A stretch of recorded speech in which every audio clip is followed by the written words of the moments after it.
Алдо, Кали, къде си? В Амазонка. Намери ли овцата черната, къде си говорихме за нея? Да. И не взели я? Не. Какво беше правило, че не си я взела? Удави се. Но видя ли някаква друга овца, която да можеше да вземем? Да. Какво беше тя? Сребриста. И какво правеше там на полето? Даваше злато. И после какво стана, че не я взе? Замина си. С какво? С ракета. Каква ракия? Ракета! Чух ракия. Добре, а кой ги караше вътре в ракетата? Овцата.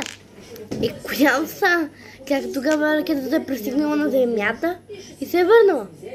Не, тя е отлетяла от земята. Кажи. Всъщност, беше се удавила. Обаче, аз я спасих. И аз се удавих. А тогава как си жива?